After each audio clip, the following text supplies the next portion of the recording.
Let me tell you a secret about first dates, a fundamental truth of human interaction that no one ever teaches you.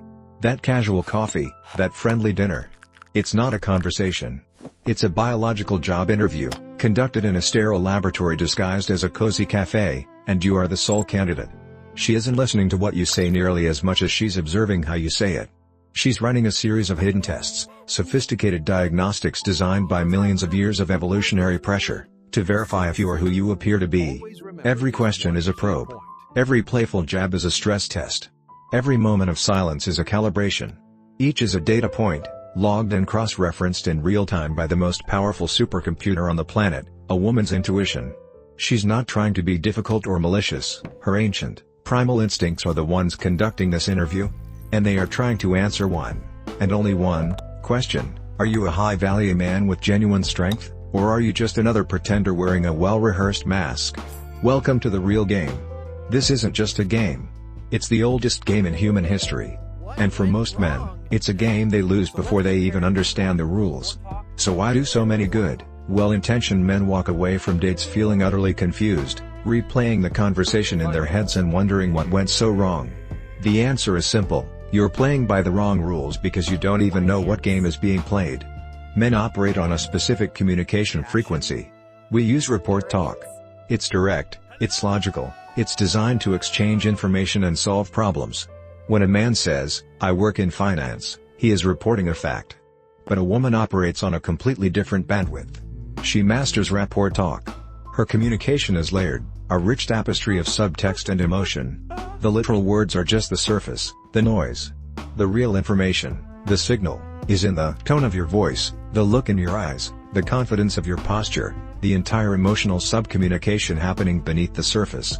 She hears "I work in finance" and her instincts are asking, does he say that with passion? With arrogance? With shame?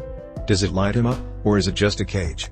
You think you're playing checkers, making simple, direct moves to reach the other side. She's playing grandmaster level chess, thinking 3 moves ahead, evaluating not just your moves, but your entire strategy. Do you have one? Do you panic under pressure? Do you play with a sense of purpose?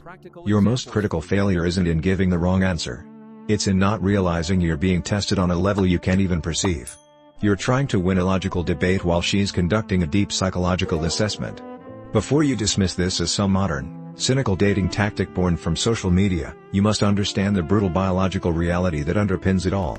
For hundreds of thousands of years, a woman's choice of a mate was the single most important, and dangerous, decision she would ever make. It was a life-or-death gamble.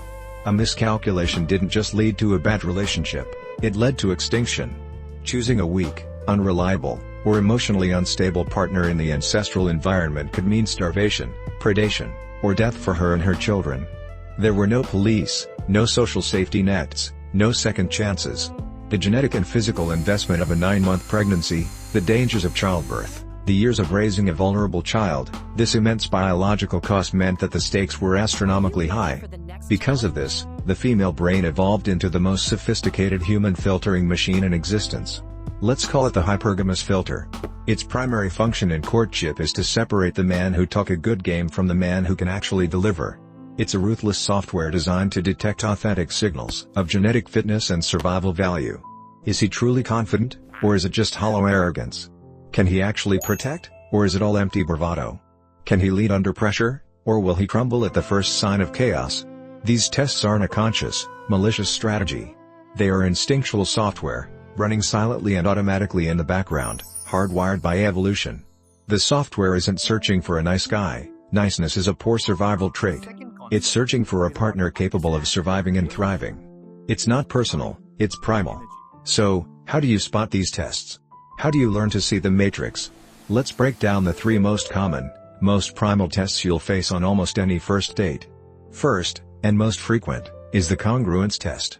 The purpose is brutally simple: to verify if your outward confidence matches your inner reality. Are you genuinely that cool, funny, and self-assured man you're projecting, or is it just a fragile, carefully constructed mask? To find out, she'll poke you. She'll throw a small challenge, a playful tease, or a statement of disagreement your way to see if you flinch. If the mask cracks, she might say, "I bet you use that line on all the girls," after you give her a compliment. Or, "That shirt is interesting. Where did you get it?" A man with a fragile ego, an incongruent man, will immediately become defensive.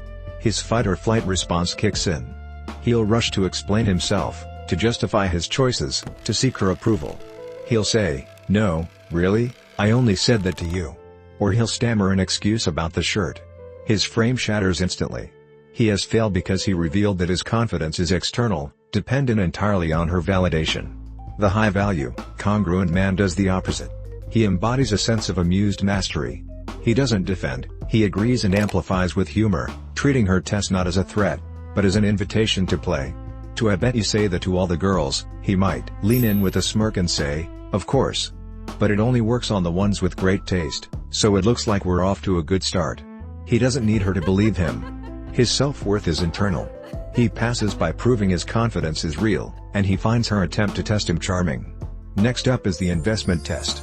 This is rarely about money. It's about your most valuable non-renewable resources, your time, your energy, and your attention. She needs to know if you are a man of high value with his own purpose, mission, and boundaries, or if you're a nice guy who will drop everything for a crumb of her attention. She's gauging your self-perceived value. The test can be subtle. She might ask you to hold her purse.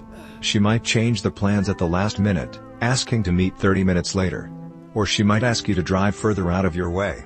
The failing response is immediate, unconditional, eager compliance. The man who jumps at every request signals that his time is not valuable and that he has no mission more important than winning her over. He becomes a resource to be used, not a partner to be desired. He's predictable, and therefore, unexciting. Passing this test is a delicate balancing act. You don't pass by being a jerk or refusing everything. You pass by demonstrating you are willing, but not a walkover. You show that you value your own comfort and boundaries as much as you value hers. If she asks you to hold her purse, you can take it with a playful smile and say, "My services aren't cheap." This will cost you one interesting story about yourself. You comply, but on your own terms, turning a test of compliance into a moment of playful connection and reframing the dynamic from subservient to equal. You signal that your investment must be earned, just like hers. Finally, the most advanced and crucial test of all, the pressure test. A woman's primal brain, her limbic system, is hardwired to seek a man who is an emotional rock, a man who remains calm, centered, and decisive in the face of chaos. Her nervous system is subconsciously asking, does this man's presence increase or decrease my cortisol levels? To test this, she will introduce a controlled element of pressure. She might bring up her ex-boyfriend.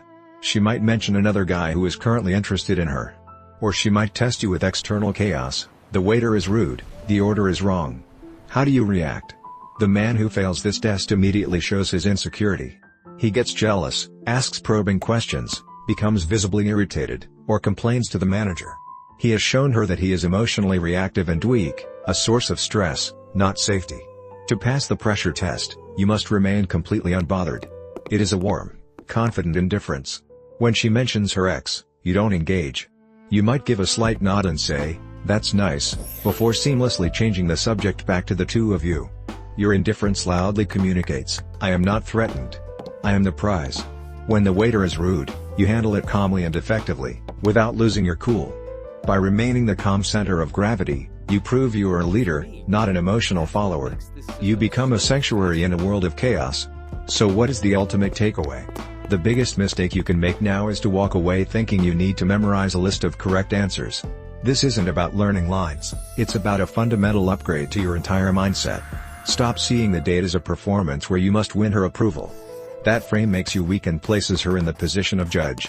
Instead, you must operate from the frame that your time is valuable, your personality is solid, and you are there to determine if she is a good fit for your life. The goal isn't to pass her tests, the goal is to become the man who doesn't even see them as tests. To him, they are simply opportunities to be playful, to demonstrate his boundaries, to show his emotional strength, and to see how she responds. You don't just pass the test, you become the test. You start asking your own questions, subconsciously. Is she respectful? Is she positive? Does she have her own mission? The dynamic shifts entirely from "I hope she likes me," to "let's see if we like each other." This is the essence of outcome independence, and it is magnetic. Here's the bottom line. This is the line in the sand. You have a choice. On one side are the man who will continue to walk into dates blind, reacting to everything on the surface, perpetually confused, frustrated, and at the mercy of dynamics they don't understand. On the other side are the men who see the matrix. The men who walk into any interaction with clarity, confidence, and control because they understand the game beneath the game. This knowledge is your advantage. It's the difference between being a passive passenger in your dating life and being the conscious, deliberate pilot. It is the path to self-mastery. The choice, as always, is yours. If you're ready to stop guessing and start understanding, subscribe to this channel, like this video, and share it with a man who needs to hear this. Every video you miss is an advantage you're giving away. Don't miss the secrets that will help you master the game. What's the most common test you've faced?